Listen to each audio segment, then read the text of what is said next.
out.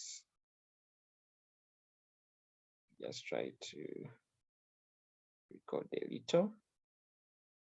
So if you have that paper, just get it closer. August 2018, question 3. Just shortly.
All right. Thank you to all those that have just joined us. We are doing a financial accounting revision. And today we want to interest ourselves with this paper, August 2018. And I said we shall start with question 1. Yeah, question 1, because it gives us an insight into the overall accounting. The members in here have proposed some different topics that we shall include in mind when we are designing, though our interest is to have all the topics revised during these sessions. So the question 3 is saying the trial balance was extracted from the books of Njogo Transporters Limited as at 31st December 2017. In addition to provision of transport services, the company owns a garage that offers mechanical services to other companies and lets out part of the business's backyard. So we have cash, we have bank, we have share capital, we have retained earnings, we have transport fares, we have mechanical services, we have interest on investments, we have buses, computers and engineers, and computers and printers, furniture, garage equipment, land, repairs and maintenance, salaries, utilities, insurance premium, fuel, rent expense, we have license fees. Then we also have provision for depreciation. We have buses, we have computers and printers, we have furniture, we have garage equipment, we have compensation for accident victims. We also have court penalties. Now, when you look at this question, even before we could proceed, this is Njogo Transporters Limited. When you get a question, even before you go through what we've done, it's because I've already did it. First, find out what exactly are they looking for. So this question wanted us to prepare journal entries for additional information 1 to 5 above.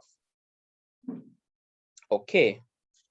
So, and they also wanted us to prepare a statement of profit and loss for the year ended 31st December 2017. So I go up. So I know that I've been given what is called a trial balance, because as you can see, it has the debit and the credit. So mine is to find out the kind of information that I'll really need for the questions that have been asked. Now, of course, good for you to know that not every information that you've been provided with will really be useful. Some of the information provided is just to give a broader view of the organization, but you may not need to use it. So they have given us additional information, and this additional information, when you get down here, they're asking us to prepare journal entries for the additional information. So I hope you have your pen and paper. You'll be able to note down some of the things. So additional information 1, they're telling us that shillings 8 million worthy invoices issued to tenants for subletting of the parking yard was outstanding by the end of the year. This has not been incorporated in the books. Shillings 8 million worthy of invoices issued to tenants for subletting the parking yard was outstanding at the end of the year. This has not been incorporated in the books. Now, when you go up, you realize that there are certain sources of revenue to this company. Let me just try to see if they have anything to do with subletting. Mechanical services. I would definitely look for revenue from the credit side, because revenue has a normal credit balance. So if I want to find out if there was any kind of revenue on subletting that was recorded, then I would actually look at the credit side. So as you saw, they have transport fares because it's a transport company. So they have a transport fare as one of their revenues. They also have mechanical services. This is also revenue. They also have another income, interest on investment. So that is also something for you to note. So I get to realize that there is actually no revenue that corresponds to this unless you yourself you see it. So since this is revenue, because if you're subletting your parking yard and you have tenants to you and you issue them with invoices, then that is revenue to you. So this was not recorded in the book. So since it's additional information, and these were invoices and these were still outstanding at the end of the year, we refer these to as accrued revenue. So we are going to accrue this revenue. We are going to accrue this revenue. So what we do when we are accruing revenue, now, revenue has a normal credit balance. So for us to recognize this 8 million as part of our revenue, then we have to make sure that this kind of revenue is credited on the revenue account. Now, we shall call this maybe rent. This could be rent. This is rent income. So we will credit our rent income and debit the accrued rent account.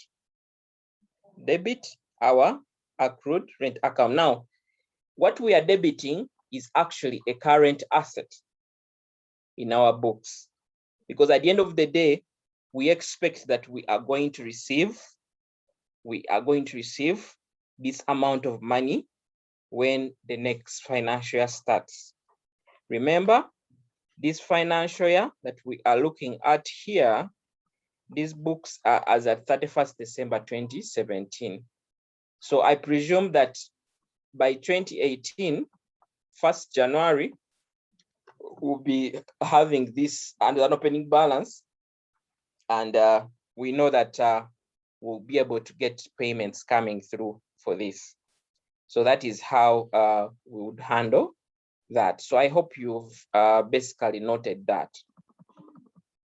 So I said we'll credit our rent income as a recognition of revenue, and then we will debit our accrued rent account, or you can call it accrued rent income, whatever you call it, and then you leave it at that. Now, in most of the questions here, they have asked us to prepare journal entries. Now, somebody would ask, when they ask me to prepare journal entries, what do they exactly mean? Now, when they ask you to prepare journal entries, basically what you can do is, let me just try to stop share this and maybe use an Excel to demonstrate to you what you can do. Journal entries, when somebody says journal entries, they are trying to look at the debit and credit, basically. So, but you can go ahead to present it in maybe in another way. Maybe, let me use this, maybe like this. So if this is my screen, I hope you can see my screen. This could be maybe detail, or we can call it account. Detail or account. And then you can have here your debit, and then you can have your credit. So for example, for question 1, we are saying that our first account is, we are going to debit. So we are debiting our accrued rent income by how much? By the amount that is there. The amount here is 8 million, to be 8 million. you can do 8,000 and then you put a degree of precision in the bracket.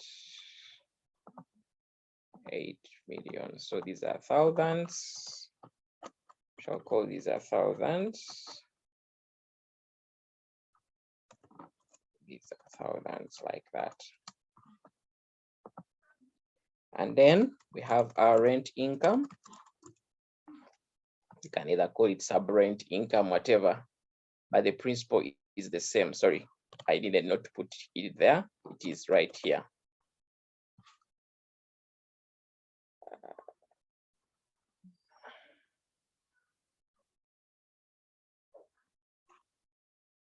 Okay, so that is how you basically try to represent it. You can try to do this as a table, basically, but it's the same principle. So back to our question that was trying to, I think that is our question. So that is how you can do it, or you can rather do write sentences, debit this and credit that. Okay, then they are telling us that shillings 40 million and shillings 620,000 in salaries and mechanical services respectively were prepaid by the end of the year. Shillings 40 million and 620 in salaries and mechanical services respectively were prepaid by the year end. Now, 40 million relates to salaries. 40 million relates to salaries. So since they were prepaid at the end of the year, it means that this is a prepayment. So when you look at our salaries here, we have 340 million. So if they say that the 40 million was prepaid, what means that we have to make adjustments onto our salaries amount. So what we shall do, prepayments, how we account for prepayments is we shall debit our prepaid salaries account. We shall debit our prepaid salaries account and credit our salaries account. Credit our salaries account. I hope you get that. So you should have noted that. Now, not so different from the mechanical services, because mechanical services now, as 40 million relates to salaries, which we are saying that the 40 million is prepaid. Now, when an expense is prepaid, we have an asset, and that's why we are debiting our prepaid salaries. So that is an asset in this place. Now, for mechanical services, when you scroll up and look at this question very well, you get to realize that this company, mechanical services, is revenue to them. Is basically revenue to them. So as the 40 million, it is us that we paid in advance. Maybe our employees asked for this money, maybe to settle their current problems, and maybe they indicated that you deduct this from our salaries. When it comes to the mechanical services, this amount of money was paid by our customers.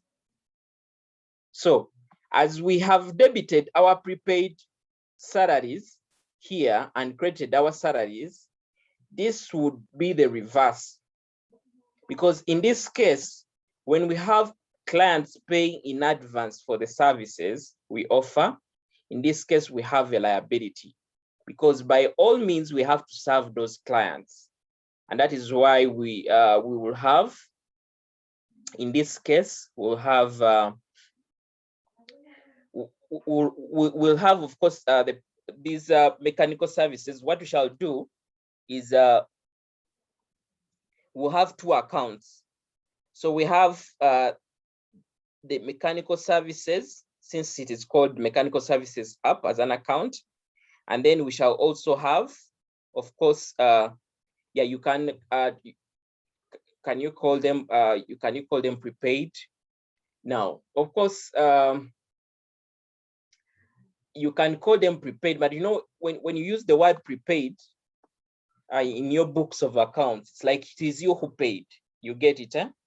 So sometimes we say income received in advance, maybe mechanical services, income received in advance, whatever it is. But if you indicate it as prepaid mechanical services, it's also fine, because it's also just like the way you could see MTN.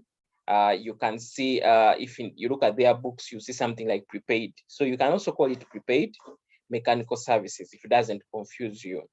So in this case, we shall do the reverse. We shall credit the prepaid mechanical services, because in this case, it's actually a liability. And then we shall debit our mechanical services. Now, the reason why we debit our mechanical services is to mean that these mechanical services that we are seeing here in our trial balance, the 45,620, means that they include, like you see this 620, they include a portion that is actually prepaid. So clients paid in advance, but because of maybe the accountant who's recording these things in our books of accounts, maybe didn't understand how to allocate these different amounts, or maybe the other additional information was only realized at the end of the year. So because it's 45,620 here, we are going to debit this account. You know very well that in accounting, when you debit an account that has a credit balance, you're like reducing it. So that is why you see that in this case, we are going to debit our mechanical services, so that we basically reducing that 620. So that is how the principle is. So basically, that is what will exactly happen. So the same thing with this 40 million. So for the salaries that you're seeing here, ahead, I think you'll see that these salaries, they have a debit balance. So they are saying they are 340. And they're telling us already that 40 million relates to some kind of salaries that were prepaid. That's why we credit it, so that we are reducing it by this 40. So you should be able to note that down. So if you have any question, please use the chat box. I'll be able to give more clarification. Then question 3, or part 3, says that included in the amount for transport fares. Included in the amount for transport fares. Now, transport fares, I think this is revenue. They are saying shillings 10 million received from HTT preparatory schools to transport pupils for a tour to Kigali, Rwanda. They are saying the tour was slated for 14th January 2018. Now, yours is to go back and look at which accounts am I looking at, and which period do they end at. So we are seeing that the accounts that we are looking at now end on 31st December 2017. So if they are telling us that the transport fares, let me just try to look at the transport fares. If we have that account in our books here, must be part of our revenue. Yes, as you can see, they have even put note 3 in the bracket. So since they are saying that part of that transport fares relates to the 10 million, relates to what was received for HTT preparatory school to transport pupils for a tour to Kigali, Rwanda, and the tour was slated for 14th January 2018, means that this amount of money is actually prepaid also. It's like income received in advance. So these are like transport fares received in advance. You can also call them prepaid transport fares. The reason why we are calling them prepaid is because the tour is slated for a period that is totally away from the accounting period that we are looking at, the one that is ends 31st December 2017. Yes. So what we shall do, not very different from mechanical services, not any different from our mechanical services. We are going to find ways of how to reduce this 2.605950. And since it has a credit balance in our trial balance, it means that we shall debit, because if we go with this amount, it means that we are going to overstate our revenue from transport fares, because a portion of it relates to the next financial year. So we shall debit our transport fares account with the 10 million. Shall debit our transport fares account with the 10 million. So you go to our table that we drew and change where there is you put transport fares debit, you put then the credit, you get it. So that is what will definitely happen. All right. And then what will be our credit account? What will be our credit account?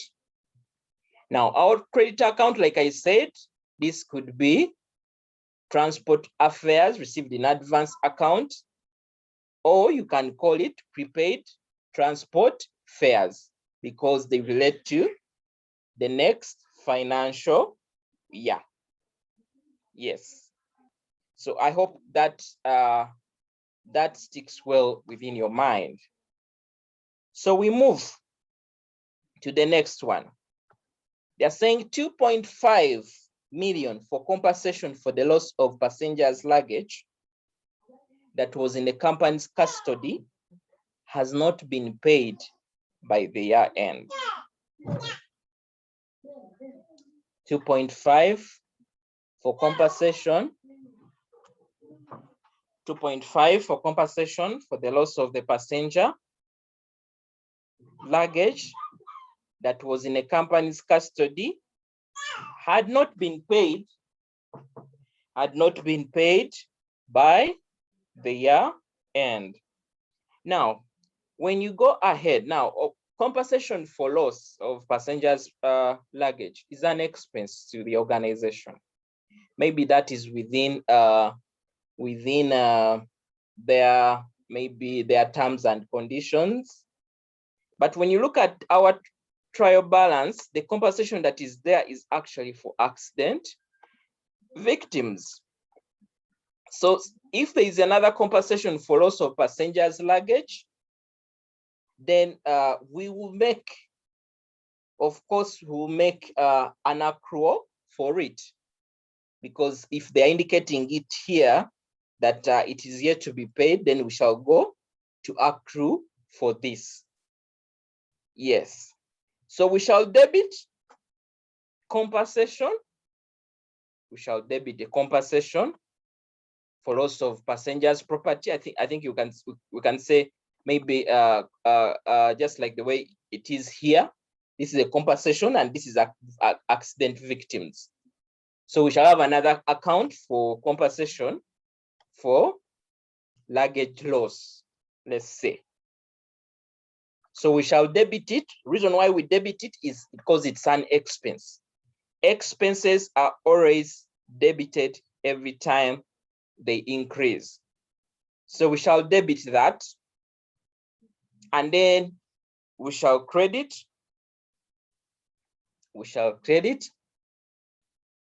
accrued compensation. We shall credit our accrued compensation. So I hope that is clear. I'm not writing because I just don't want to get off this screen. And I trust that you guys that are following have actually written these things. So we have question or item 5. Now, item 5 is saying the bus depreciates non-current assets as follows. 1, 25% on costs. Computers and printers, 20%, reducing balance. Furniture, 15% on cost. Garage equipment, 30%, reducing balance. Yes, those that have just joined us, we are trying to look at a question here of August 2018. August 2018. And this question requires us to journalize the additional information that they have given us. But also, this question had a trial balance provided ahead of here. This is our question 3. And the questions are the ones that we are trying to respond to. So we've done item 1, 2, 3, and 4. And now we have item 5. Now, item 5 is speaking about depreciation. So what I'll do, I want to first stop share. And I want to go to the Excel where I want to calculate. Like I indicated, this could be the format that you can use for the question 1. You just start 2, 3 like that and keep inputting that kind of information. So can I confirm that you can see my Excel? Can somebody confirm that you can see? You can either use the chat box. Yeah, we are seeing it. Yes. Okay, fine.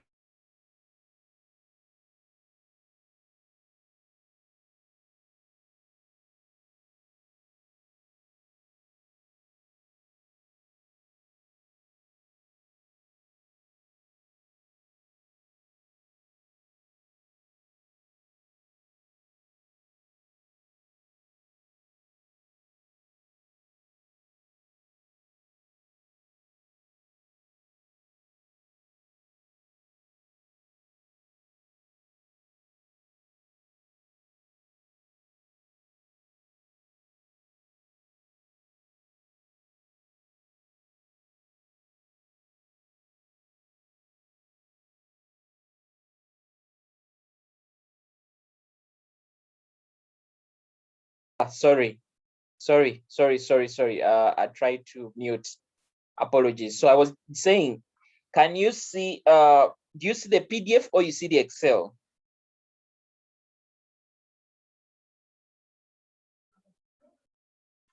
Excel. You see Excel, huh? Yeah. Okay. Okay. So I don't know if you people have this question. Let me just first go back so you maybe you can take some screenshots, because this question requires us to get information from here. So what we are looking at here are buses. So ours is to go back in the trial balance and see what is the cost of the buses. So as you can see, this question gives us provision for buses, computers, and furniture and gas equipment. And then it also gives us the values.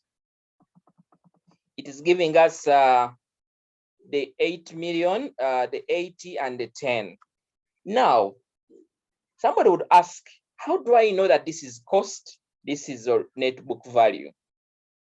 Now, when we are drawing up asset accounts, we draw up a separate asset account that records items on cost. And we then run another account, which is the account of accumulated depreciation, which at times we refer to as provision for depreciation. So when every time you see the word provision for depreciation, it is the same thing as accumulated depreciation. Now, for buses, they have told us that buses, the depreciation is on straight line. Now, if you've been through a class of straight line depreciation and reducing balance method, you come to realize that if it is straight line, we subject the percentage of depreciation on cost alone. I repeat, for straight line depreciation, we subject the percentage on cost alone. So for buses, when we are calculating our depreciation, we shall subject it onto, sorry, I don't know what I did exactly. I don't know what I did. Okay, it's gone off. So for buses, the value is 8,017,000. 8,017,000. So we just do directly, we just get the 25% times our 8,017,000. So if I'm just trying to do it in my Excel here, I'll just get my 25. Okay, 25 is my percentage on my PC here. Okay, 25%. This is my depreciation percentage. And then I have my cost, which cost is 80. Is it 8,017,000 like that? I don't know. Let me just try to check and see. Okay, I think maybe I made it. Okay, that is how it is. I may just want to confirm that now the values that they have given us are actually in thousands. No, sorry. I think I'm going to try to look at another bar here. Okay, I think that is the value. These values are in thousands. So if I'm calculating from another place, I want to make sure that I'm either put a degree of precision here and say that maybe these ones are in thousands, or I include it on the value, not to confuse the examiner. So I go on to press on my calculator, but since this is Excel, I'll just do that. So I'll get 2,000,4,250 as my depreciation. So this is my depreciation.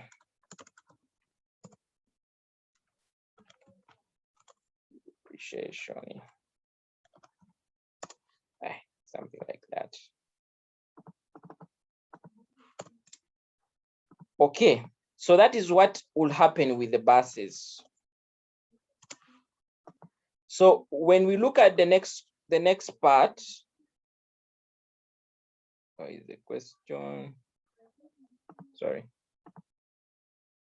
I have a paper here that's confusing me. Let me just try to close it.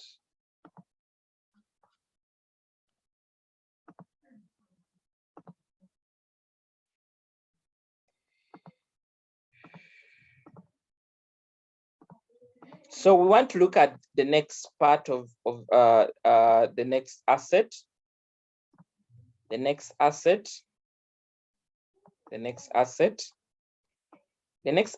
is computers, and computers is on reducing balance method. Now, for computers that are on reducing balance method, computers and printers, what will happen is we shall look out for the cost, We shall look out for the cost. The cost is 80,000, which is 80 million, because the degree of precision is 1,000. So we shall get the 80 million, which is the cost. Yes, these are cost values. As long as you know, some people they only run one account. So if you check a trial balance and you don't see any accumulated depreciation somewhere or provision for depreciation, then it is presumed that the values that you see on assets are usually net values. But for our question here, we realize that actually we have provision for depreciation. So for computers, we shall get this provision for depreciation, which is our accumulated depreciation, 20,000, and subtract it from this value. The reason why we do that is because we want to find what we call the net book value. We want to find what we call the net book value.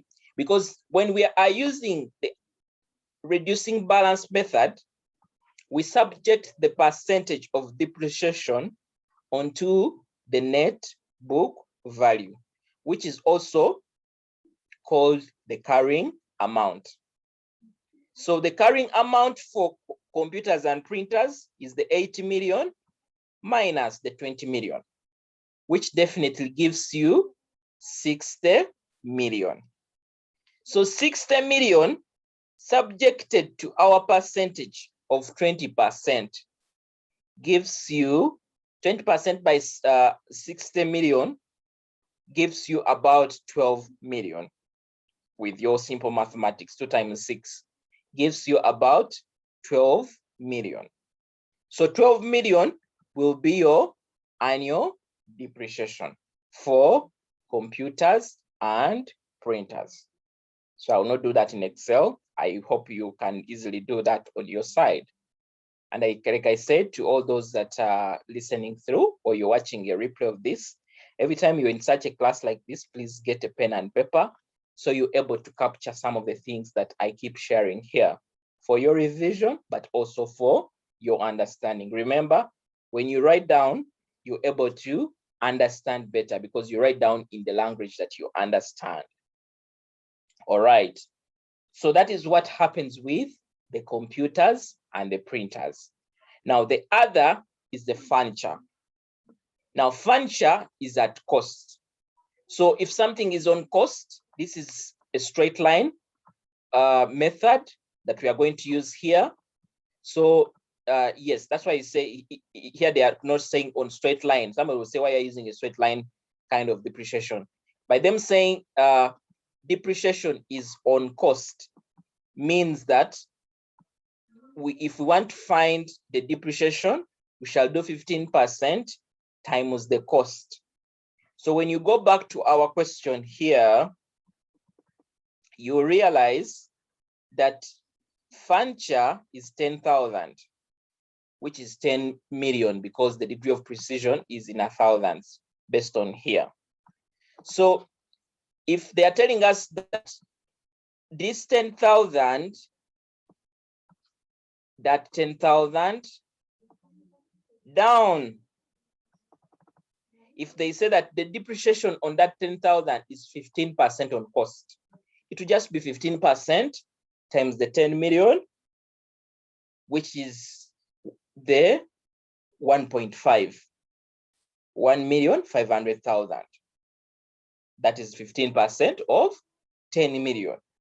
So that is what you do, but you calculate, you don't do these things in the head. You get down, you write if depreciation percentage, 15%.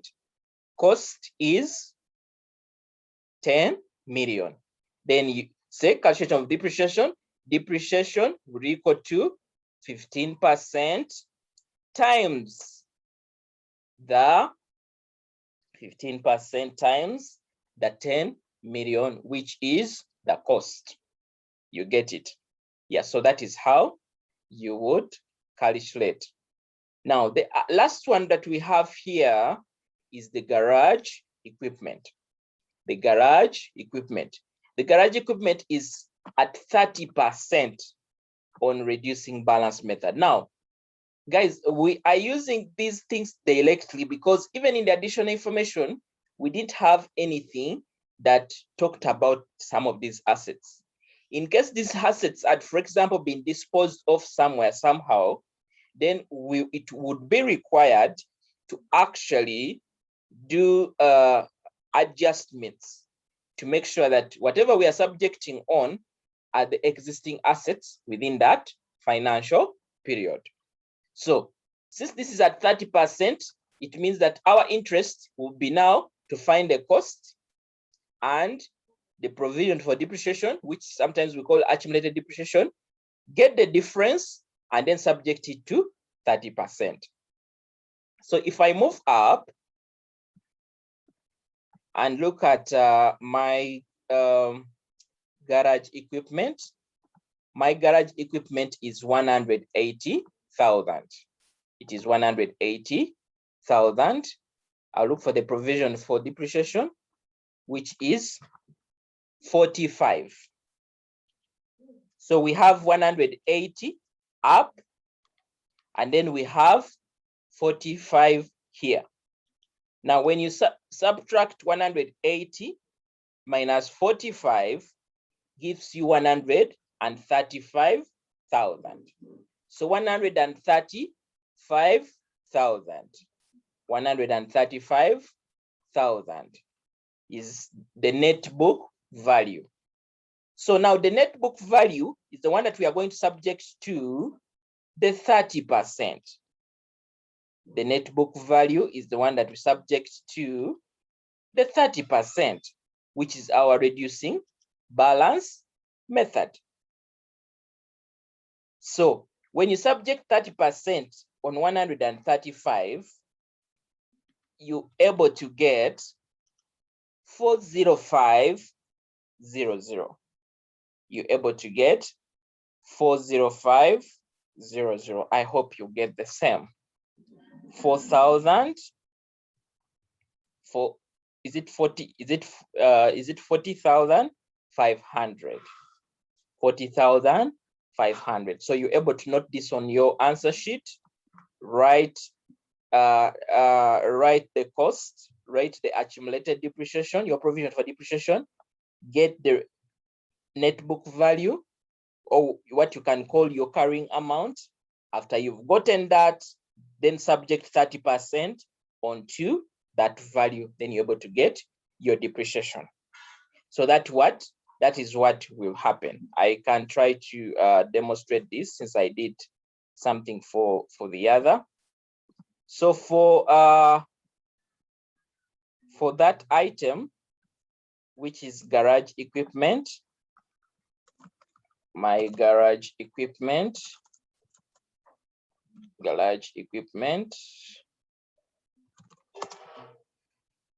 what will happen here? Okay, I'll have I can have my depreciation percentage here. I'll have my cost. I'll have my now I'm so much interested in the accumulated depreciation. In this case, they call it provision for depreciation. Provision for depreciation. And I'll need my depreciation, which is going to be a computation of the other. So this was 30%. The cost was 180,000. Trying to remember. And then this was 45. Okay, was this 45,000? Like that. Oh, is that right? Just try to confirm from the question. Yes, 45, and then the other was 180. Right. Okay, I can even add another column here just to get the net book value. Net book value. You can do this horizontally or vertically. depending, you may not have enough space like the one I have, so you can just do it down. So I'll get my net book value like that. Yes.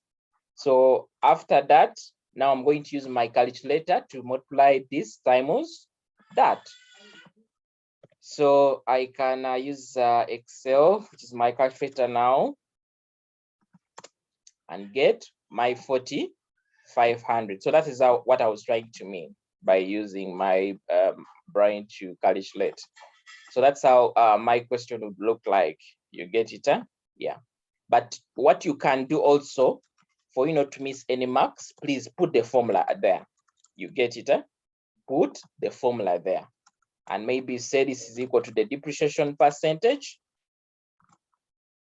Maybe times depreciation percentage times the net book value.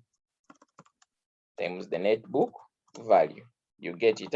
So the examiner knows how you've actually gotten the 4,500. But that is on your paper.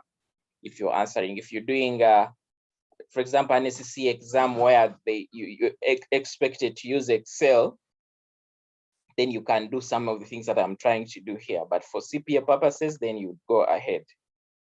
Somebody says, kindly repeat computers and printers. I missed something. Okay, I'll try to do that. So for computers and printers, when you look at the question, the question tells us that computers and printers is on reducing balance method. When you look at the question, it tells us that computers, not any different from garage equipment, is on reducing balance method. So you just try to fit in the information provided, because for computers and printers, they gave us 80,000, which is the cost. I said, since we have provision for depreciation, in case you have another account, you have a balance up and then you have a provision for depreciation, then you know the other is cost and then this is depreciation. Then we have 20,000 here. And then they proceeded down and they gave us 20%. So what you just do is what we've just done. You come here, these are computers and printers. Your depreciation percentage is this is 20%. So this is 20%. Okay.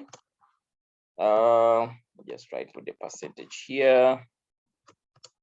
Your cost was I think 80,000.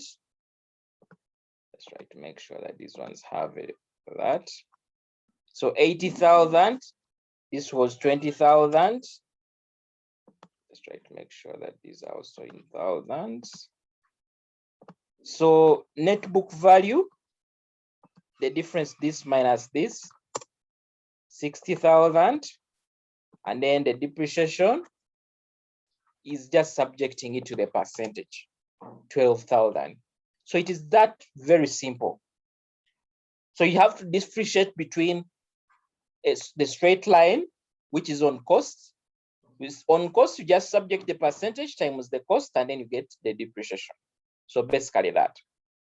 Now, remember, our question didn't ask us to calculate these amounts, but we shall need them when it comes to question 2, and of course, question 1 as well, because every time you do journal entries, you need a value on your journal entry.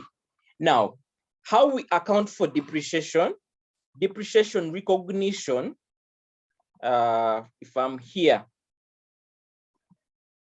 and this is depreciation, this is maybe this is the 5th line. I already guided you on how to do the other lines. If this is depreciation, and I'm doing depreciation for buses. The reason why I'm doing separate accounts is because even the information they have provided us has separate accounts. So I'll say depreciation buses. So what I'll do, I'll debit my depreciation account for buses. By how much? By what I got. What did I get? I got 20. Yes, I got that amount. So I'll debit this with the 2,000,450, and I'll credit the accumulated depreciation account. I'll credit my accumulated depreciation account. Now, since this question calls it provision for depreciation, I also want to call it the same. So instead of calling it accumulated, it's the same thing. No one will really penalize you. But since the question calls it that, then you, so provision for depreciation for buses. Okay, so I'll credit with the same value, like that. I'll credit with the same value. And then I'll do that for the rest of the assets. If it's garage, I'll come here. Since I'm using Excel, I'll just try to simplify my work a little. So I'll have garage. I'll also have garage here. So garage had depreciation of, now this one, because I left out the 3 zeros. Because I left out the 3 zeros. So it means that even since I already have also a degree of precision here, I have no worry. So I'll carry it the way it is. I just want to confirm that for what? For buses, it's the same thing. Just want to confirm that the 8 million is net of the 3 zeros. Just to confirm. It should be this. It should be the story. Yes, for the buses, it's 8 million. That is the value even after removing the 3 zeros. Sorry. Okay. So that is how we record our depreciation. Debit depreciation and credit provision for depreciation. So that is how we shall do. So somebody says thanks. So I hope that is helpful. So friends, we've been able to successfully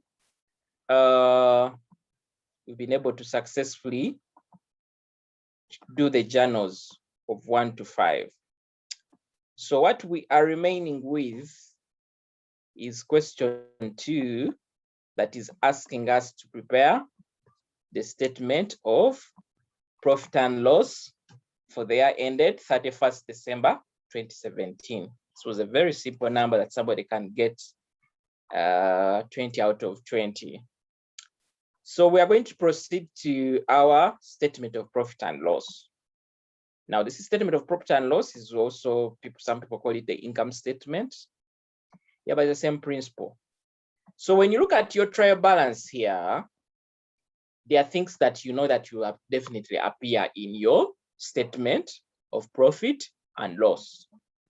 One, of course, is the heading. The heading. Jogo Transporters Limited, NETL, statement of profit and loss for the period ended 31st December 2017. When it comes to the statement of P&L, we say for the period.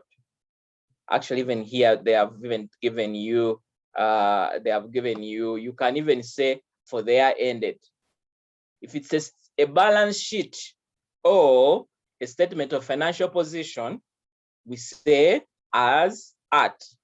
So we say as at 31st December 2017, because the statement of financial position, we're trying to look at the cumulative value of assets, liabilities, and equity as at that time. when it comes to the P&L, we are trying to look at the revenues and the expenses for the company for that period. So when you have your trial balance and you have your additional information which you've taken care of, the next thing you do, proceed, is to, just a moment. The next thing you do is to proceed and draw up your P&L. Your P&L. So we are going to start.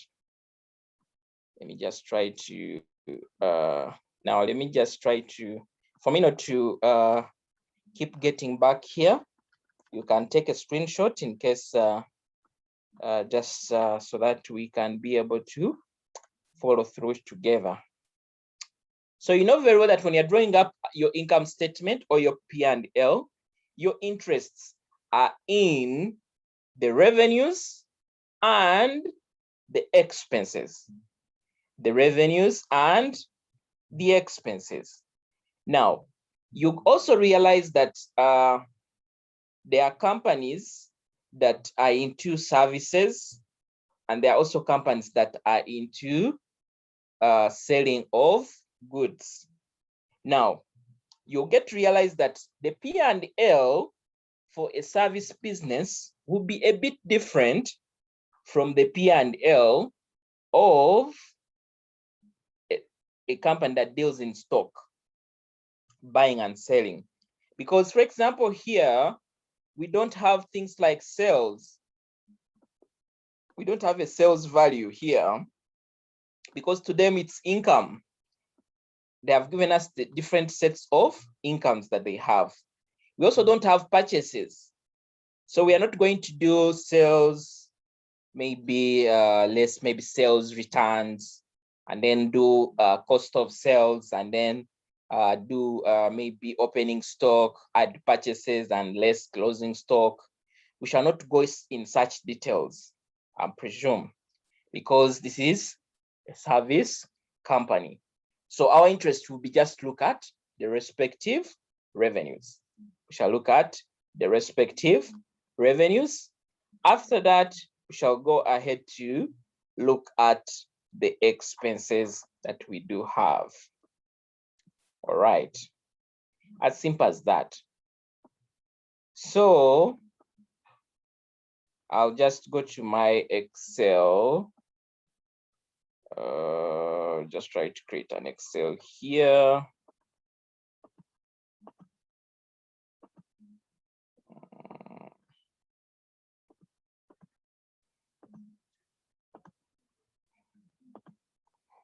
So before I proceed, you're part of this class because this is one of our free classes. Either you're watching a replay of it as well.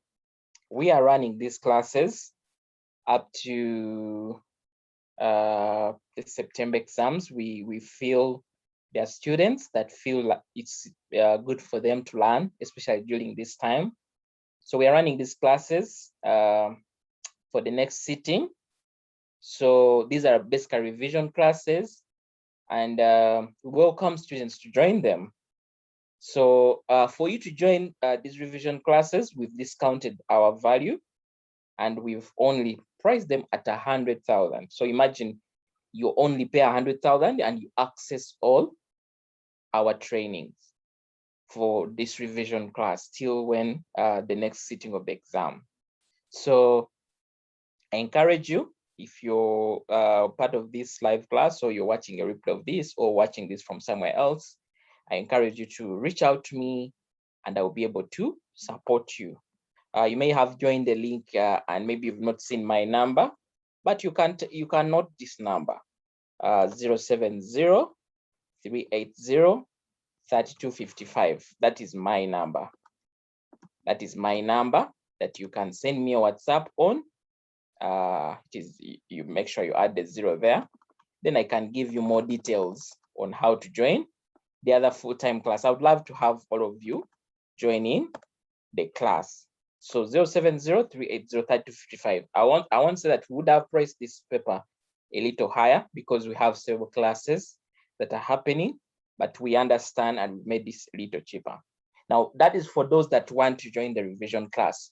We also have the full class.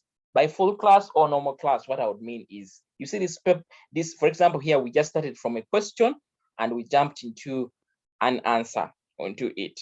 Now, when you join our normal class, we take you through the principles from zero for you to make sure that you understand in and out exactly what why we do certain things some certain way. So that, and that we've prepared that class for the beginners. And for that paper, for the NAT class, we charge 200,000. That is for students who are just fresh and want to learn through. We also do revision. We offer revision classes for them as well. But this class is specifically for those that have maybe studied before and you just want to improve your skills in financial accounting. So I wanted just to make that clarification there. You get it, huh? Yeah, so that is the contact of your tutor. Make sure, in case you have a friend whom you want to recommend, please recommend them and let them come and study. At the end of the day, we want to make sure that we study, we learn, we pass, we become successful accountants at the end of the day. Okay, so back to our question. We are looking at question 3 of August 20.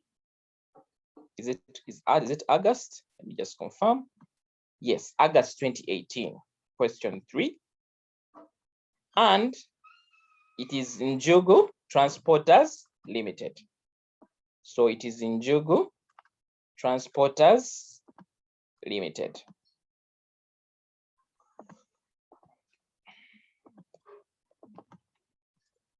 So that is the name.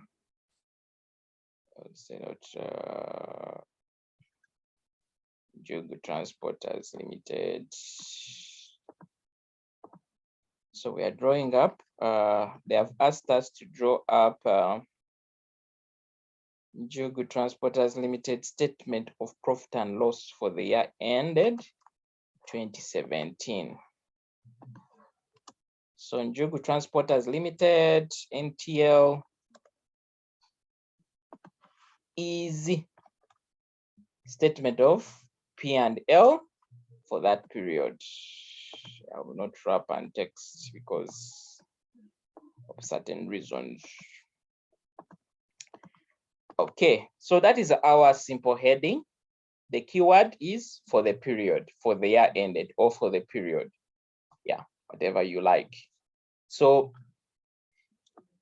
since this question, let me just even do that. So since this question is requiring us to do the P&L, shall go back onto our question here and tick out the revenues that we are going to take. So on our question, we have different revenues. So when you look at cash, of course, cash is not revenue. Cash is cash. Cash is a current asset. Bank is also a current asset. It's only a current liability if it was a negative, it was on the credit side. Share capital is share capital, as it's called, it's equity. So in case we had the balance sheet, then that is where the share capital would fall. Retained earnings, the retained earnings, this one will also appear in the statement of financial position or your balance sheet. But for retained earnings, this would need to be adjusted with the profit that will come from the statement of P&L that we are going to prepare. Before you put in the balance sheet, you'd have to update it, because these retained earnings are like the cumulative retained earnings for as at 31st December 2016. So you update them with the next one. Most of the questions will ask you for balance sheet as well, but because of this question, when you look at the way it was composed, already the 9 marks are off for part A, so the examiner felt they should only ask one part, which is asking you to prepare the P and L. So our first revenue is transport fares. That is our first revenue. So that is the 2,605,950.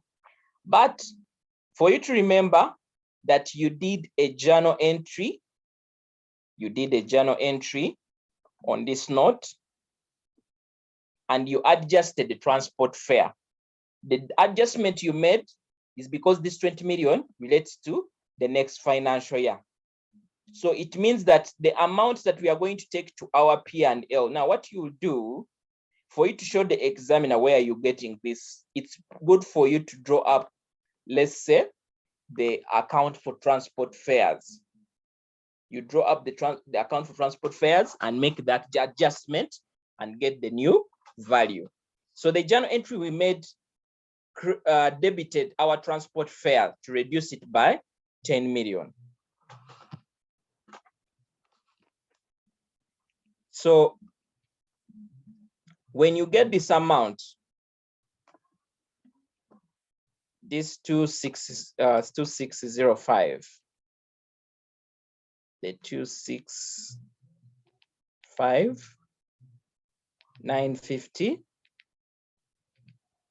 2,605,950 thousands. Remember, there is a degree of precision of thousands. Or if you're just calculating it with 2,605,950, if you want to just remove the electricity, so you remove, since the other is 10 million, you remove 10,000 off it, you remain with 2,595,950. You remain with 2,595,950. So that is what you remain with. So that is what happens with. So I'll just try to go back to my Excel there, where I'm going to have my revenues as the first subheading, revenues, or you can call them income. Income or revenue, it's their revenue or income. We have I can have here my degree of precision. I'm going to also use thousands, since the question also does the same thing. Wow. I want to,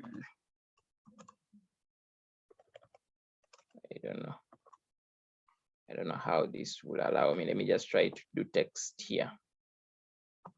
So I'll do this and say it is text to enable me do whatever I want to do with this. So I can put it in bracket so I don't confuse the examiner. So I'll have like 3 columns there. So I have my revenues there. So the first one that I'm trying to look at is the transport fares. These transport fares, my transport fares. And what I'm trying to say is that this transport fares has an adjustment onto it. What I was given in here, what I was given here, the 2,605,950 has an adjustment onto it.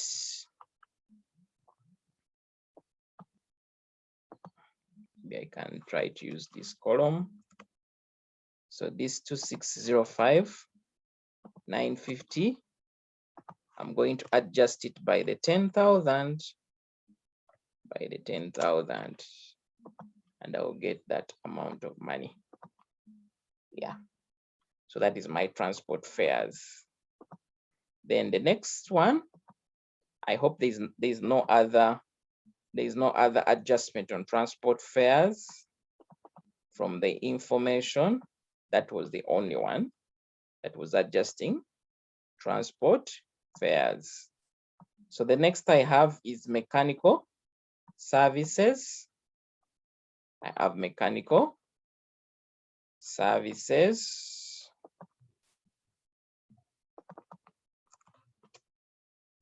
So my mechanical services, just to confirm, it is 45,650. Mechanical services is 45,650. 45,650. So that's what I'm trying to mean. It's 45,650, but it had additional information as well.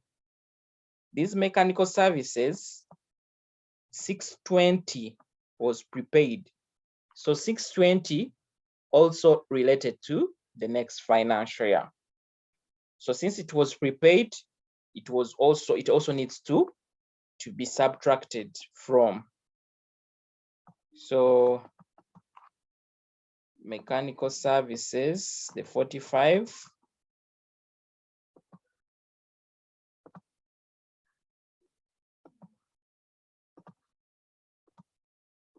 And I come here, I have to reduce it by 620.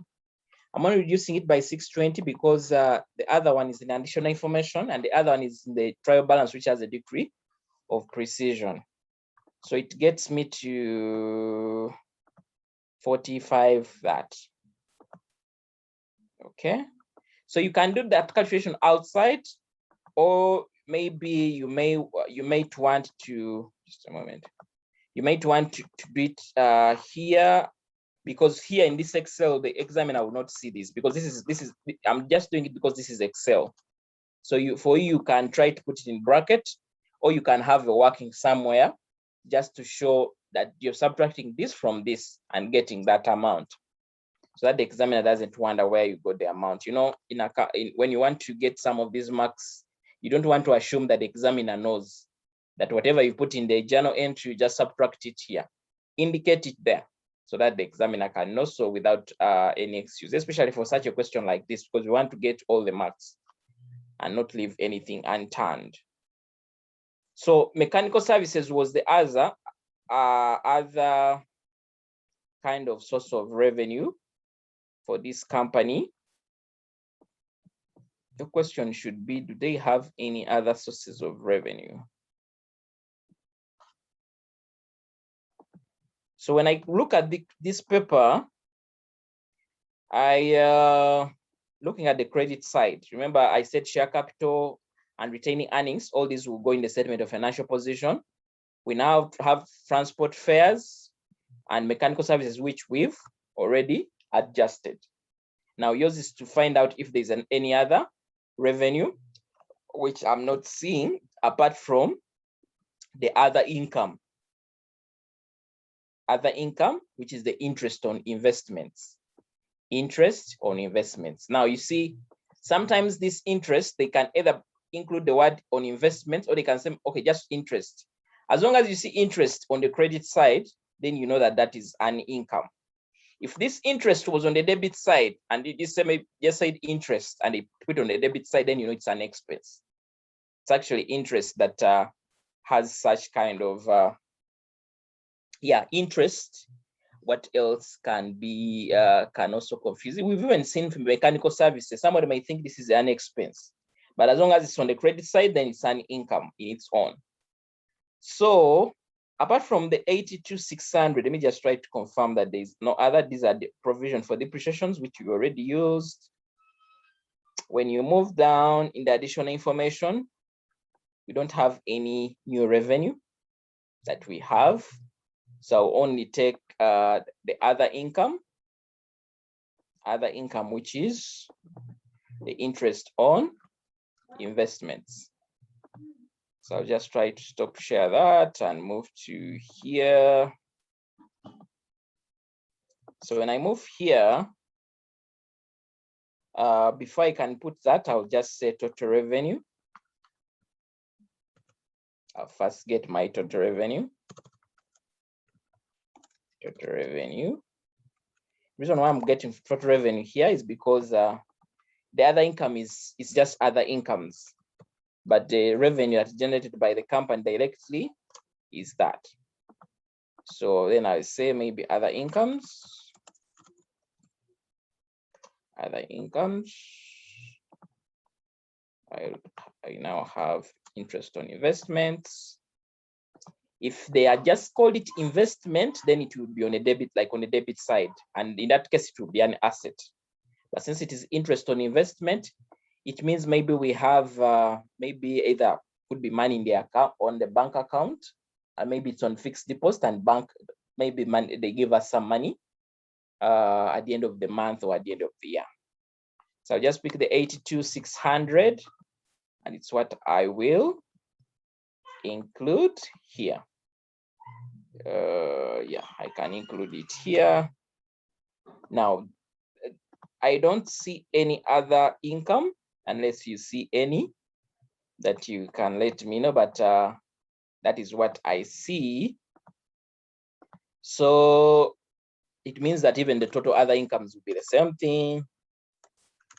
Total other incomes will be the same thing. It will still be 82,600. And then the total of all this will be just this plus this, which is the 2723550. Basically that.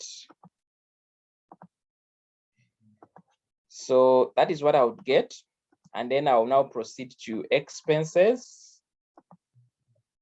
To my expenses. I'll proceed to my expenses. Now I'll just try to go back to my paper. Just a moment, stop share. I'll go back to my paper just to see some of the expenses that I might have. So when I look at this question, like I told you, there's kind of information that we've been given that we shall really not use even as we are going through. So cash is not an expense, bank is not an expense, retaining earnings, equity, capital, equity, this we've recorded it, this we've used it, investment. Now this 7% investment is actually the one that we are getting this interest on. This is an asset also. When we get down, buses, these are assets, computers, assets, garage equipment, asset, land is an asset. Now, when it comes to assets, the expense that we have on assets is depreciation, which depreciation we went ahead to calculate. So we shall record depreciation when we come to that level. Then we have repairs and maintenance. So repairs and maintenance is 200,000. Every time you see an expense here, yours is to run down just to confirm that there was no change in that value based on additional information. So when I look at the additional information, my eyes don't see anything to do with the repairs and maintenance coming up. So it means that repairs and maintenance, the way I'm seeing the 200,000 is the way I will carry it. So when I leave here and move to my expenses, I'll have repairs and maintenance. I'll put my amount here. This is 200,000, like that. So that is what happens with repairs and maintenance, simple as that. Then I'll go back. Salaries. Now salaries is 340,000. Salaries is 340,000. Now when I scroll down, 340,000, when I look at this question, there was something to do with salaries here. The 40 million on salaries was prepaid by the year end. Prepaid means part of it relates to the next financial year. Maybe you paid salaries in advance to your staff. So this 40 million has to be excluded from your 340 million. So ideally, when I pick my salaries here, salaries, stop share, salaries, and I come here,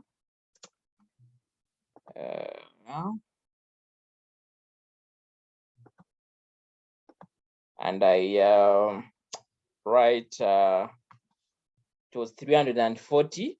Okay, I can even make the calculation here. So it was 340,000, 340,000, but 40,000 relates to prepayments. So what happens with those prepayments? If they had asked us to draw a balance sheet or statement of financial position, when I go to my current assets, I would include prepaid salaries of 40 million. So that's how the effect would be. So for the P&L, the effect is we just reduce our expense. So that is what we would basically do. So I will move to the next expense. The next expense we have, is utilities. The next expense we have is utilities. Utilities is also didn't have any change that happened. So I hope you have where you're picking the question from. In case you don't have the question, you can download these questions from the iSpower website. They are there, and you can find every question. But we are looking at basically, this is August 2018. So August 2018, the other expense we have is utilities, and the amount they have given us here is 15 million, which is 15,000 that they have provided us there. Now, the next expense we have is insurance premium. Insurance premium, and insurance premium, they have given us 150,000. Insurance premium, they have given us 150,000. Insurance premium is also an expense. Basically, either you're insuring your assets, either insuring your employees, whatever you're insuring. So it's an expense to the business. The other we have is fuel. Fuel was also just given the way it is. Fuel was given as 640. So we just right there, just try to copy and paste, and you get the marks. Can you imagine? Our accounting can be that easy. Just pick it from there and put the value. So then we have rent expense. Now, you remember we had some rent income where we sublent the parking yard. We also have some rent expense that we incur.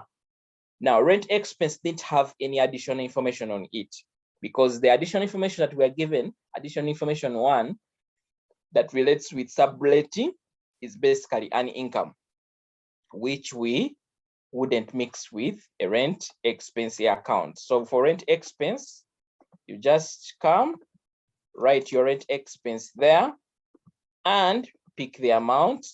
The amount is 88418 as it is, and you put it there like that.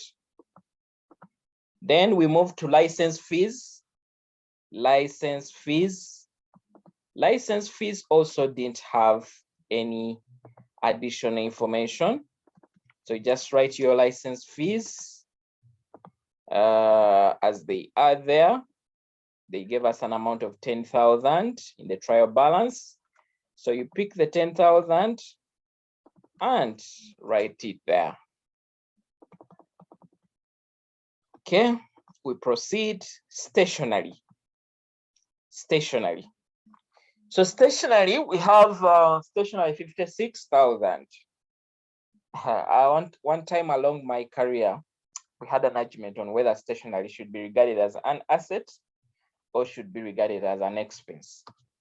And the reason why somebody was bringing up such an argument is because most people buy stationery in bulk. So they have a lot of stationery in their warehouse, maybe for the next 3 months or whatever. But stationery in normal practice is expensed. So stationery is an expense. Yeah, but other companies may wish to record them as assets, but it is stationery is an expense. Basically, every time you buy those reams of paper, expense them off. So yes, we have our stationery as an expense also. Stationery.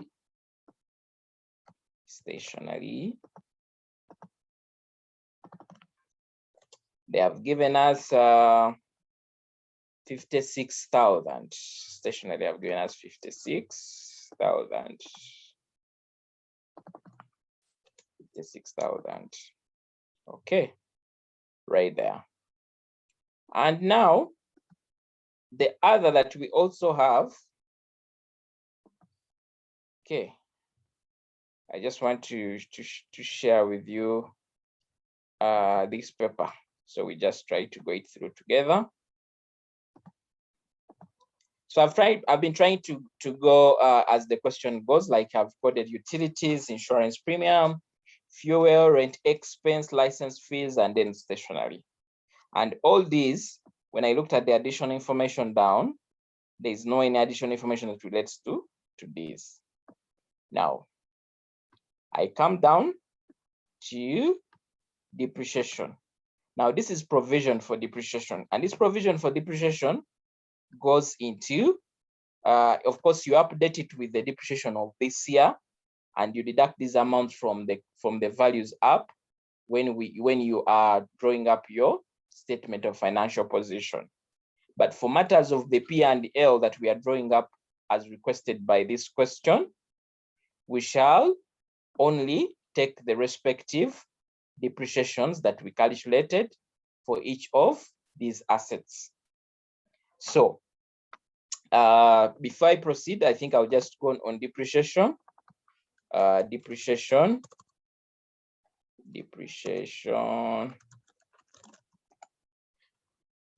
So depreciation right there. So I'm going to break them down. You can add them up, but for matters of you getting the marks from these examiners, you can break them down. It has no problem. So I have depreciation buses.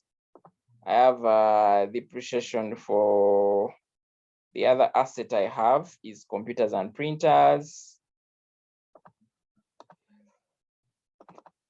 I have computers and printers.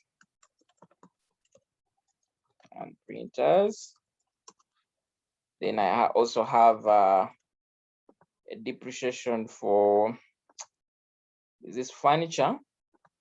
Yes, furniture. So I have furniture. Then I also have depreciation for the garage equipment. Depreciation.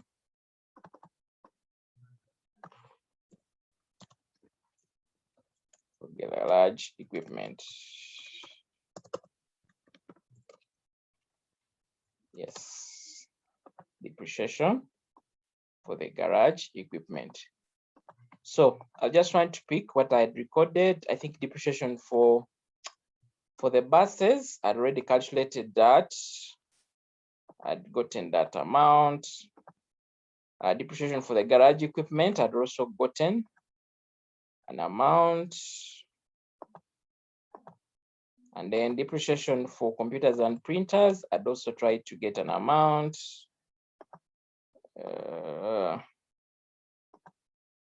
Okay. Then the other was for furniture. Now furniture was 15% on cost, and the cost value they gave us for furniture is 10,000, 10 million. So 10,000 times 15%, 15% times 10,000 gives me 1,500. Yeah, so that is what I have. So I proceed down. Just okay. So when I proceed down here, mine is to find out what other expenses do I have.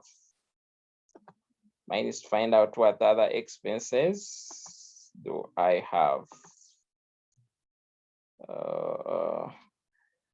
Just a moment.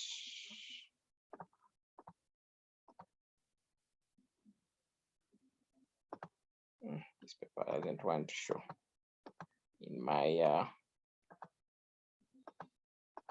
So when you look at our question, you must have had this question in case you have a copy.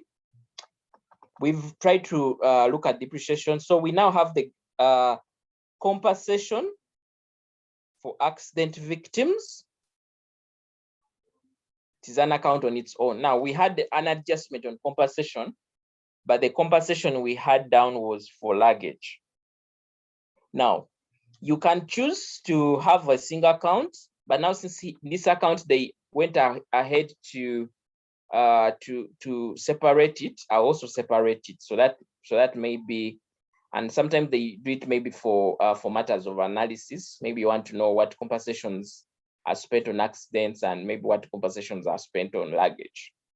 So I'm going to take this expenditure compensation, and then we also have court penalties. I'll also take this expenditure. Now, somebody will say even penalties are recorded. Yes, penalties are also recorded.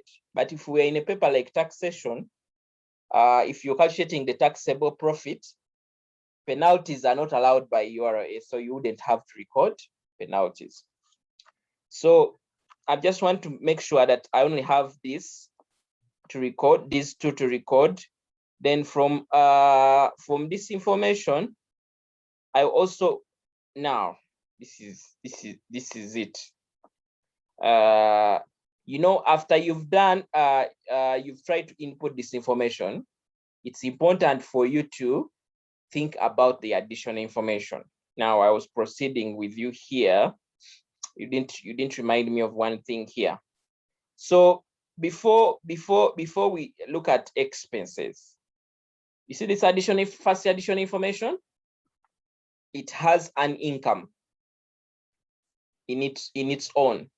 So in addition to this income that we have here, this income of transport fares, mechanical services, we got that revenue. And then we also had other incomes. We had 82,600. There is also an income on additional information one. And that is why you see it's important for you as you work with both the other information, but you also work with this. So every time you're doing a question like this, I think I don't know where am I? Okay, I'm right here. Sometimes you leave some space, you get it, under your revenues to make sure that in case there's anything else that comes up, then you're able to add it there. You get it, Yeah, but since I'm using Excel here, I can actually add this here directly and call this maybe sub-renting income. So remember in our journals, that was item A, where we looked at where we looked at revenue. We debited our sub-rent income and credited accrued rent income or outstanding rent income. So it was 8 million. So since our degree of precision is 1,000, since our degree of precision is 1,000, I'll take 8,000.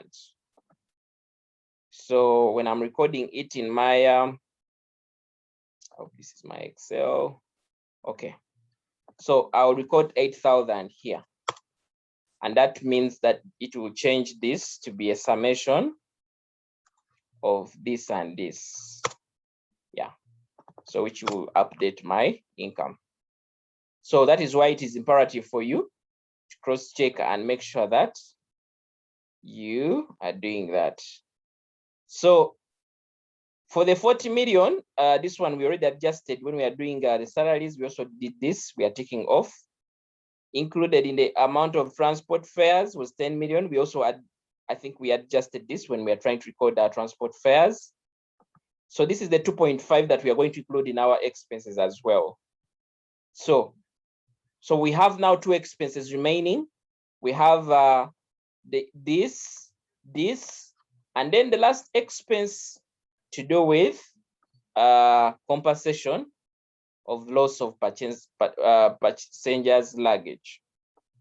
So I'm going to pick compensation, this compensation, and take it to my Excel here.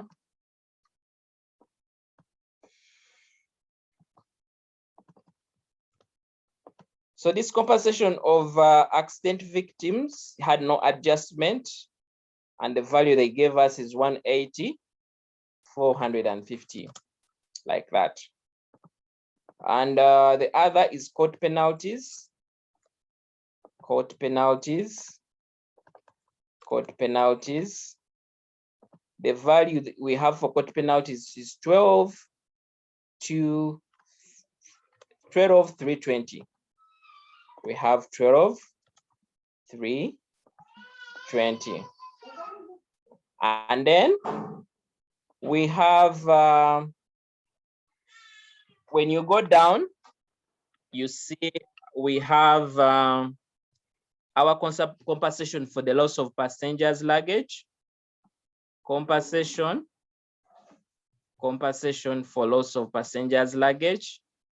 Can just call it compensation. Just write compensation and maybe in bracket loss of passengers' luggage.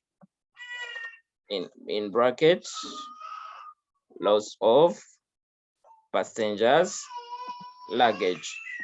So the value we have for compensation of loss of passengers' luggage is 2,500, because here they're giving us 2.5. So you basically write 2,500. You write 2,500 like that, 2.5, because we have a degree of precision of 3 zeros. So I hope we've not left out anything, because we've recorded this. We've also adjusted this. We adjusted this too. We also did this. And also when you look at our question app, we all did that. Let me just try to share with you this as well, so you're able to see what I'm trying to say. So we just tick off. You know, every time you're done with the question, just go through to make sure that you've not left out anything. Now, one of the things you have to know is that we are humans and we can leave out anything. So cash and bank, those were for the other, share capital, retaining earnings. These were not relevant in this question. Transport fares, mechanical services, everything, we really looked at them. Investment, this investment would also go into the balance sheet. These, we've all recorded all these basically. And you can also cross-check to confirm the amounts that we've recorded. You get it, huh? So the question was asking us for the profit and loss. So if you're to go back to your question onto what you're sharing here, you can go ahead to find the total expenses. You can find the total expenses. Total expenses. Total expenses. I'll use this column. Now our total expenses.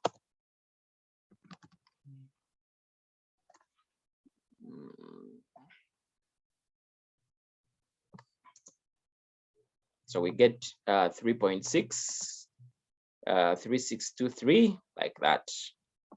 Then we shall have our profit or loss. shall get our revenue, which is that, yeah, and subtract our expenses to get that 901 negative 388. So this is a loss. So this is a loss. Yeah.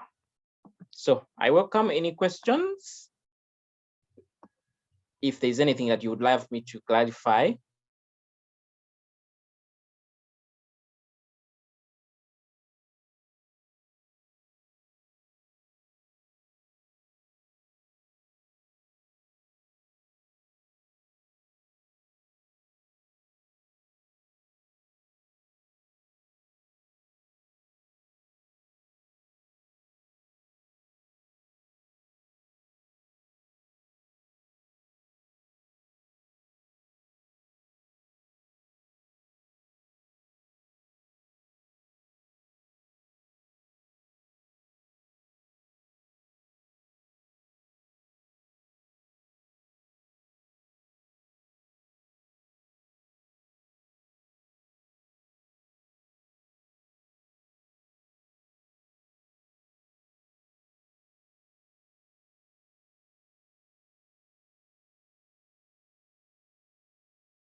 Ladies and gentlemen, I think we can end here. Thank you.